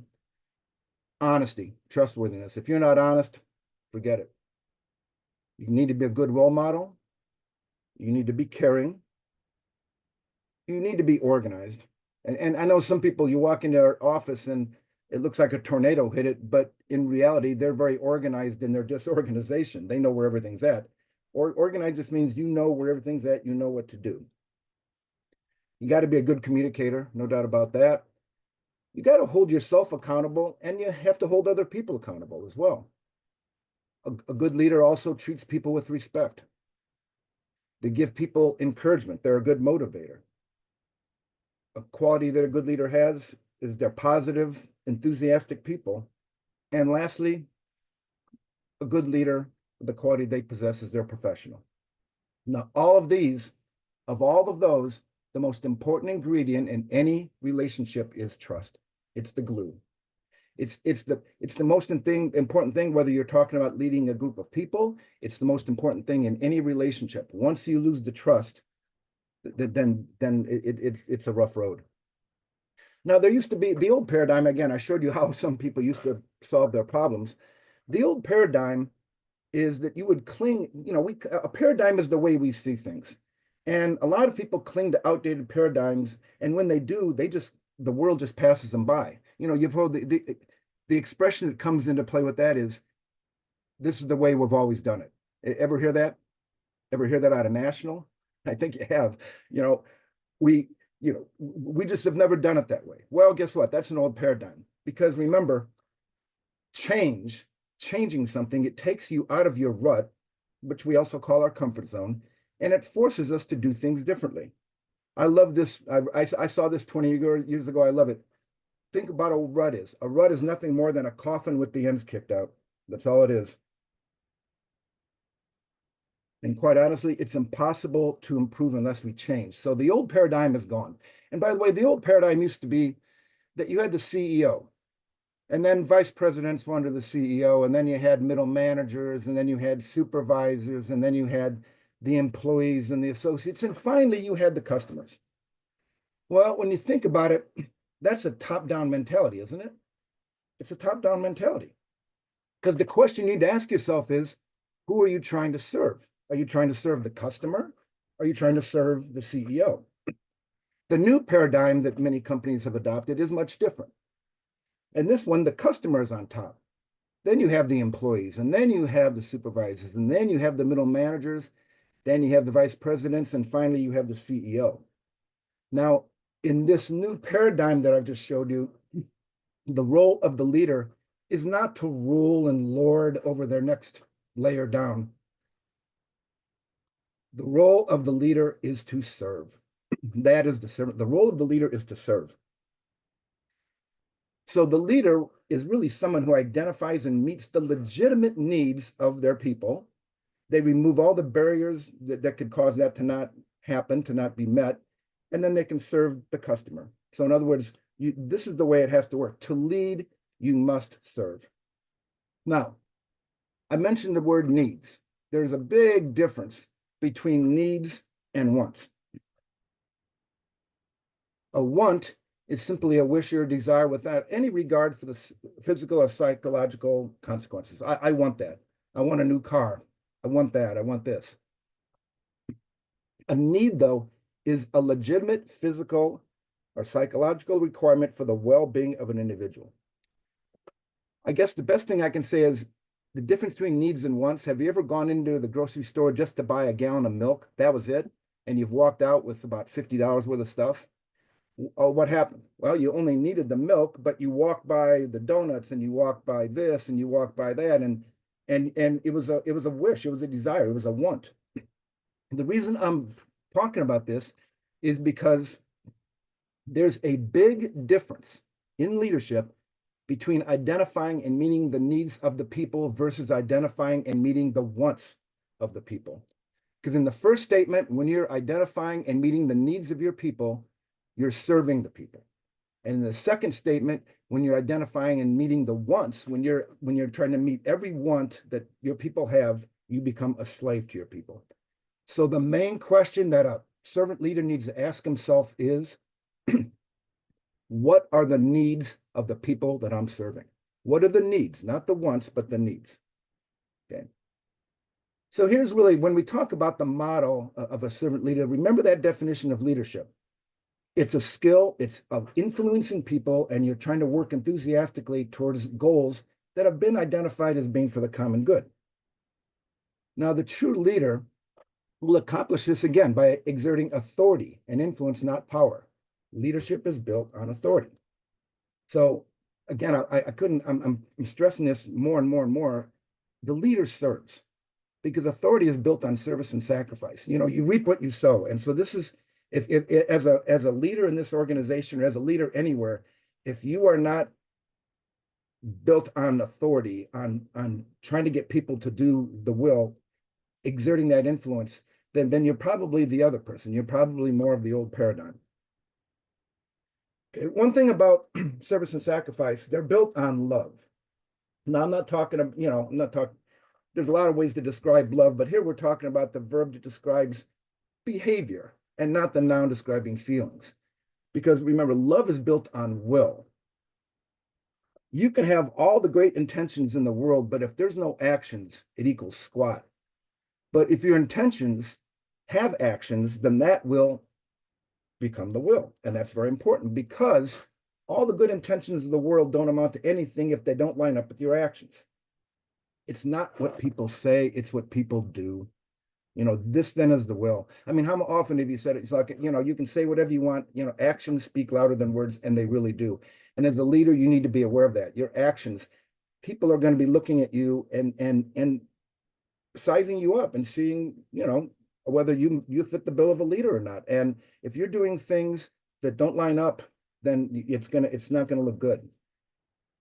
So the leadership model, as we've been talking about a little bit, the servant leadership model. You have leadership, which is built on authority, which is built on service and sacrifice, which is built on love and will. So how can you best, as a leader, how can you best achieve success? You probably can tell me, I'm sure you can tell me based on this conversation. Identify and meet the needs. That's what you need to do. You need to identify and meet needs. It's a 4-job description that you have as a leader. So let's talk a little bit about love. Again, we're not talking about, love, well, we're talking about a lot of different things here, but when we talk about love in this regard, think about what Vince Lombardi said. He said, I don't necessarily have to like my players, but as a leader, I must love them because love is loyalty. Love is teamwork. Love respects the dignity of the individual, and that's the strength of any organization. So again, there's people that, when you're on a board and you're elected to a board or you agree to be on a board, it's not always your friends and your best buddies that are on this board. Sometimes there's people on the board that you don't necessarily like, but you still need to love them. Believe it or not, you still need to love them. Because again, we can define love as strong affection, a warm attachment, attraction based upon sexual feelings, or a score of 0 in tennis. But the bottom line is that the true definition of love is not one of feeling, but it's one of behavior and choice. And so when we talk about leadership and love, that's what I'm talking about, is behavior and choice, the choice to serve your people. Remember this, you can't always control how you're going to feel about another person, but you can absolutely control how you're going to behave towards that person. And this was a lesson that I learned many, many years ago, and I learned it the hard way. I had people on my board when I was NABIP president back in 1998, 99. There was people on my board I couldn't stand. I couldn't stand them. We never got along, but they were on my board. But so I couldn't change how I was going to feel towards them, but I absolutely controlled how I behaved towards them because we had work to do. And this is really, if you don't remember anything else of the 30 minutes I'm going to talk, try to remember this, especially in today's world. You can't always control how you're going to feel about somebody, but you can absolutely control how you behave towards that person. Okay, let's look again. We're talking a lot about love. Let's talk about one of the qualities of love are patience, kindness, humility, respectfulness, selflessness, forgiveness, honesty, and commitment. Let's look at the qualities of love look pretty much like the qualities of a good leader. Let's talk about a few of these just quickly. Patience is showing self-control. You got to model good behavior. It does no good when you're sitting there and you may say things and then you go out and people see you doing all the wrong things. So you got to model good behavior when you're a servant leader. You have to be kind. You have to give appreciation and attention and encouragement. Are you a good listener? Are you a good listener? Do you cut people off? Because remember, there's 4 ways to communicate. Writing, and about 6% of us do it that way. Reading, 9%. Speaking, 20%. But listening is about 65% of communication. By the way, when I was NABIP president, one of the things that I did that I was told about doing it and I did it this way. And later on, I was told how effective it was. When I was in a meeting and there was a topic that we were going to discuss, I never gave my view as the leader. As the leader, I never gave my view until the very end because I thought the worst thing you can say is, okay, I'm your president. This is what I think. What do you think? Well, you're stifling conversation. So the best way to be a good leader is to listen. And, again, don't be stating your positions first, state it last. The best compliment I ever got from a board member was saying they never knew where I stood on issues. And I said, you didn't need to know. It was the board needed to come to a consensus. This wasn't my decision. This was the board's decision. Kindness. Okay, one of the primary works of love is paying attention to people. Just be kind to others. George Washington Carver said, how far you go in life depends upon your being tender with the young, compassionate with the aged, sympathetic with the striving, tolerant of the weak and the strong, because someday in your life, you will have been all of these. And that's absolutely true. Another quality of love, which is a part of being a servant leader, is to be humble, being authentic and without pretense or arrogance. Don't think less of yourself, just think of yourself less. We know how good we are as a person, how good you are, but don't think of yourself, that much. Just thinking of other people. That's being humble. That's a great quality of a servant leader. Respectfulness, treating other people as important. Okay, remember, one of the roles that we have is to help our followers become successful. One of the things I would ask you is, like, when you set up a meeting, it doesn't matter whether it's with NABIP, whether it be at work, whether it be somewhere else. Are you routinely late for meetings or appointments or project deadlines? Are you one of those people that just doesn't pay attention to time? Because that's not being respectful. And again, I think one of the qualities of being a servant leader is you're going to be asking a lot from the people that you're serving. So because of that, you need to be respectful of them and their time. Selflessness. We've talked about this again, meeting the needs of others even before your own. Differentiate between needs and wants. That's so important. Forgiveness is another quality. We talked about that, giving up resentment when wronged. All I can say is this. A lot of things happen that get us upset. People say things, people do things, and we do get upset about it. And as a servant leader, you have to have forgiving behavior, because if you don't, it's gonna consume you. Resentment will consume the leader. So as a servant leader, what I would ask you to do is don't, yes, of course you're going to be wronged at times, but you have to deal with it in an assertive manner. Let go of any lingering resentment because it just won't help you. It won't help you at all. We talked about honesty before, being free from deception. This is the #1 quality that people want from their leader, from their servant leader. And again, what is honesty? Well, clarifying expectations for people, holding people accountable, being willing to give the bad news as well as the good, giving people feedback, being consistent, predictable, and fair. The best compliment you can get is that you are a fair and honest person. And then the commitment, following through, sticking to your choices. A servant leader has to have commitment. Because true commitment is a vision. It's dedication. You're looking to grow and to stretch and to always improve. And you've got to be the example for them. Don't ask for something that you are not willing to do yourself. I mean, that's so important. And again, because people don't just hear what you say, they are looking at what you're doing. They're watching you. They're watching. When I was running through the chairs many, many years ago, I had somebody come up to me when I was NABIP president and say, I've been watching you for 4 years. Well, you probably need a life, but beyond that, it was like, but it's true. I mean, as the leader, you're being watched. So don't ask to do something if you wouldn't be willing to do it yourself, because people will know that. People will see right through that. Okay. Professionalism, again, that was one of the last things.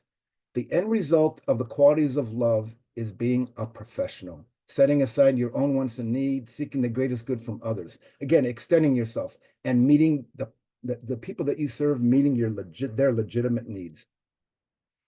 Okay, coming down the pike here, the environment. What's the proper environment for our people to grow? In other words, what does your garden need? As a servant leader, when you're trying to lead people, what does your garden need? Well, you need to fertilize it, which to me, constant communication. You need to weed it. And sometimes, guess what? You need to remove pests. I've always been asked, can you fire a volunteer? Absolutely, you can. If the volunteer is, first off, as a servant leader, you have to set expectations. Again, we talked about that, how important that is. But if people aren't meeting those expectations and it's bringing the rest of the team down, as a servant leader, you've got to deal with that. And yes, at times you may need to ask somebody to leave their post because they're not doing the job. The garden also needs patience. Don't give up on the garden too quickly. And you look at this and you look in sports too. I mean, of course, I grew up near Chicago, so sadly enough, I'm a Bear fan. I mean, you look at that and you look to yourself and say to yourself, how quickly are they giving up? They bring in somebody and then so you can see, even from whether it be politics, sports, or association, it doesn't matter. Being a servant leader, being a good leader is just so important. I talk about this all the time with my kids and my grandkids about a deposit bank account. It's I mean, the relationship bank account. Think of your checkbook, but think about how do you make a deposit in your relationship bank account? Well, you're trustworthy and honest. You give people appreciation and recognition. You're a good listener. You keep your word. You don't talk behind somebody's back. You're courteous and professional. Those are all deposits. And what are the withdrawals? Well, when you're unkind, discourteous, when you break a promise, when you break a commitment, when you backstab somebody, when you don't listen to somebody, you're arrogant, those are withdrawals. We're not perfect. So there are times that we are going to have to make withdrawals. There are times we may not be kind and we may somebody may catch us on a wrong day and we may be discourteous. But if you've made enough deposits in your bank account, it'll be easier for somebody to say, oh, you know what, boy, Bob's not on his game today, but you know what, he's just maybe having a bad day, other than saying, well, there's Bob being Bob again. That's what you don't want. Okay, one of the important tasks that a leader has is to create and maintain the environment where growth can occur. Remember, leaders don't make growth, they don't make growth occur. Their job as a servant leader is to create and maintain the environment where growth can occur. So that's another thing that's important. And that's where when you're setting, as leaders, when you're setting your year, this is so important to maintain that environment. So what's the choice? Well, remember, we're more likely to act ourselves into a feeling than feel ourselves into action. Feelings follow behavior. So remember, the responsibility you have, the stimulus is we're always getting hit with things. But as human beings, we have the ability to choose our response. Again, remember, in life, we only have to do, there's two things we have to do in life: die and make choices. I guess you could say pay taxes too, but let's die and make choices. Those are the things you have to do. So again, as a servant leader, I encourage you to just have the ability, know how to choose your response. Think about things before you speak. Again, it was a lesson that I learned the very hard way. There's 4 stages of developing these new skills. First one is unconscious and unskilled. You're just oblivious to it. So the next one is you're conscious of it, but you're unskilled. So you know that new behavior you need to start doing, but you haven't really developed a skill. The third one is where you're conscious and skilled, where you've become more skilled and you're comfortable with behavior. But really what you want to get to is number 4, where it's unconscious and skilled, where developing this new skill, you don't even have to think about it. It just becomes second nature. That's building character. That's what we're looking for. That's what we want to do as servant leaders. So what's the choice? Well, the labors of leadership and love, they're character issues. Again, we've talked about what your character is. And our character building blocks, which we've talked about: patience, kindness, humility, selflessness, respectfulness, forgiveness, honesty, and commitment. They have to be developed and matured, because if they're not, then you will not be a successful leader who will stand the test of time. And the payoff to all of this, the payoff to being a good servant leader and living a life of authority and servanthood, the payoff is that you're going to get purpose and meaning. It's almost like a personal mission statement.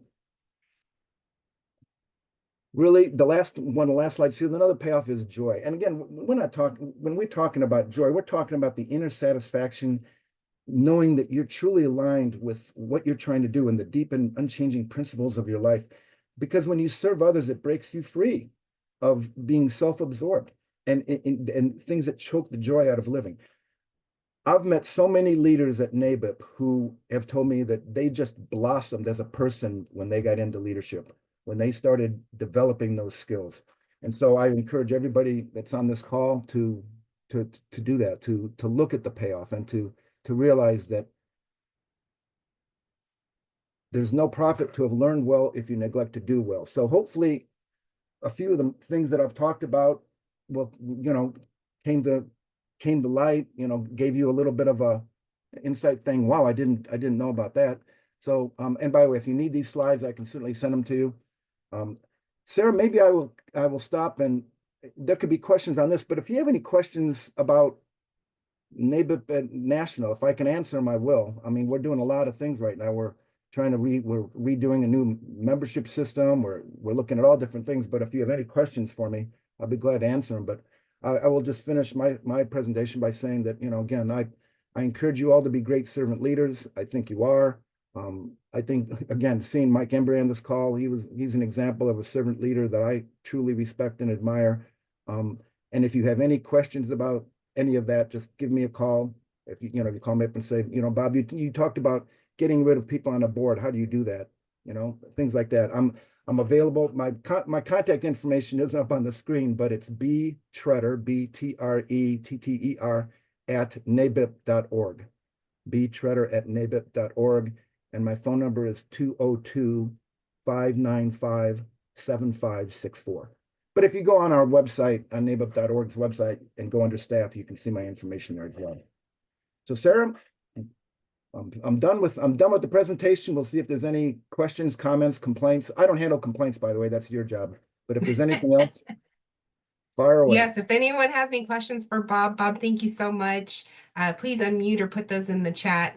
Again, I'll be following up with everyone who attended to provide links to our speakers and slide information. So not to worry there. We'll make sure we give them your direct phone number, Bob.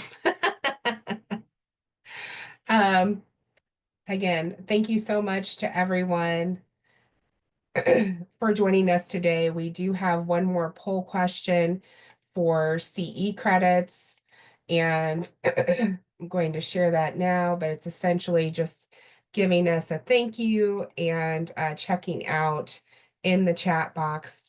We hope to see as many of you as possible join us at Capitol Conference in Washington, D.C., February 23rd to 26th. If you have any questions, please let me know. There's actually a webinar you can sign up for on nabip.org about Capitol Conference, what to expect. If you've never been before, again, reach out to myself, Bob, any of your leadership to talk that through, ask any questions.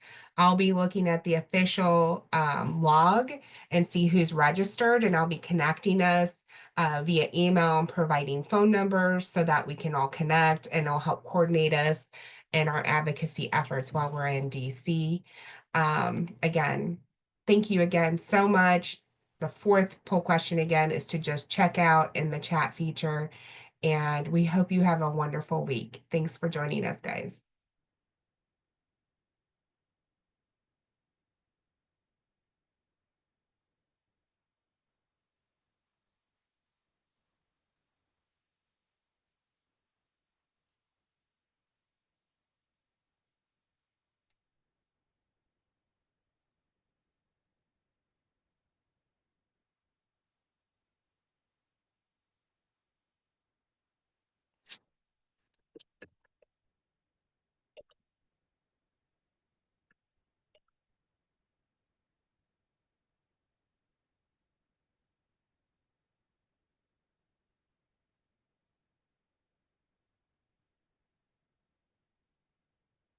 I'll give everyone just another minute.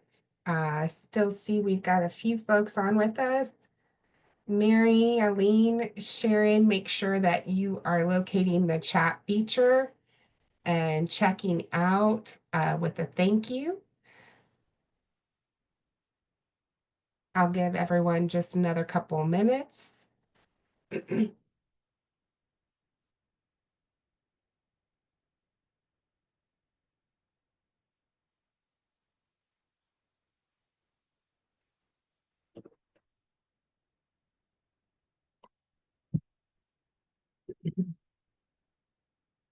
Thank you so much. Yes, I'll be sending out a follow-up email to everyone who attended with links to the slides and contact info for the speakers.